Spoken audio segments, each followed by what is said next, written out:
పెద్దలు, ఇక్కడికి విచ్చేసిన గంగిరెడ్డి సంఘం నాయకులు, సభ్యులందరికీ కూడా నా నమస్కారాలు తెలియజేస్తూ, ముఖ్యంగా ఈరోజు మనం గంగిరెడ్డి సంఘం వాళ్ళు ఎంత ఏకదాటిని వాళ్ళు పోరాటం చేస్తున్నారంటే వాళ్ళ సమస్యను మనం గుర్తించవలసిన అవసరం ఖచ్చితంగా ఉంది.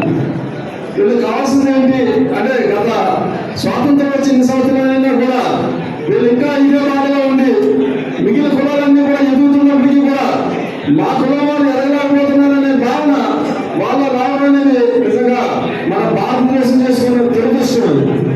ఎందుకంటే ఇంత విద్యా అవకాశాలు ఉన్నాయి, వ్యాపారాలు ఉన్నాయి, అయినప్పటికీ కూడా అదే వృత్తి చేసుకుంటూ ఆ వృత్తి అంతరించిపోతుంది. ఒక విధంగా చెప్పాలంటే సంక్రాంతి పండుగ వస్తేనే కానీ గంగిరెడ్డి గుర్తులాంటి పరిస్థితుల్లో ఉన్న ఈ సమాజాన్ని చూస్తుంటే మనందరం ఒక్కసారి ఆలోచించాలి.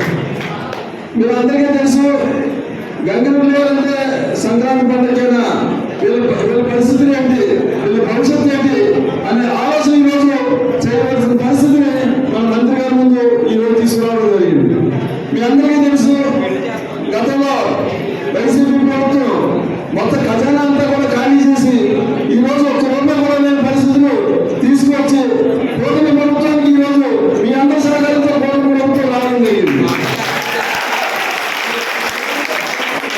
ఈ కూటమి ప్రభుత్వంలో ఏం చేయగలమో అని ఆలోచిస్తుంటే నిధులు లేవు, ఎక్కడా కూడా పరిస్థితి చూస్తుంటే అగమ్యంగా ఉంది.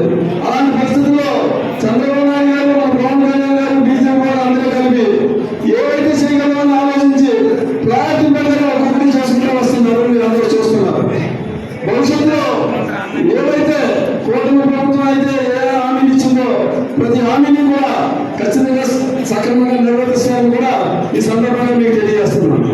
ముఖ్యంగా ఈ నియోజకవర్గంలో కులం అనేది మనందరం సౌకర్యంతో చెప్పారు. కులం అనేది ఏ పార్టీ గత ప్రభుత్వాల్లో అంటే టీడీపీ ప్రభుత్వంలో కానీ లేదా వైసీపీ ప్రభుత్వంలో కానీ కుల ప్రాతిపదిక మీద రాజకీయాలు జరగడం జరిగింది. కానీ ఈ సుభాష్ గారు వచ్చిన తర్వాత ఖచ్చితంగా నేను చెప్తున్నాను, ఆయన నాయకత్వం ఉన్నది కదా నా జీవితకాలం ఆయన లీడర్షిప్ నేను ఎప్పుడు గౌరవిస్తానే ఎదగలుగుతాను కూడా ఈ సందర్భంగా. ఎందుకంటే సాధారణంగా ఒక మనిషికి నచ్చదు. ఎందుకు నచ్చదంటే స్వార్థం అనేది ఎక్కువ ఉంటుంది. కానీ ఇక్కడ నిస్వార్థంగా చేస్తున్న వ్యక్తి మన సుభాష్ గారు. అంత నిస్వార్థంగా చేస్తున్న వ్యక్తి మనందరూ కూడా సపోర్ట్ చేయడానికి అన్నారు. మన సమాజానికి మనం ద్రోహం చేసిన వాళ్ళు అవుతాం ఖచ్చితంగా. నా టార్గెట్ అంటే నేను ఈ నియోజకవర్గంలో రామచంద్రపురంలో పుట్టినందుకు ఖచ్చితంగా రామచంద్ర అభివృద్ధిలో నా పాత్ర అంటూ ఎంతో ఉంటుంది. నేను కృషి చేయాలని అనుకుంటున్నాను.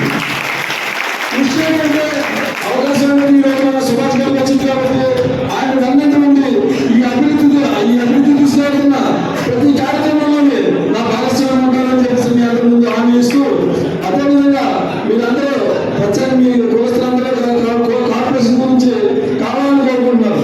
ఈ విషయాన్ని ప్రత్యేకంగా సుభాష్ గారిని కోరుకునేది ఏంటంటే ఈ విషయాన్ని పై స్థాయికి తీసుకెళ్ళి చంద్రబాబు గారి దృష్టికి తీసుకెళ్ళి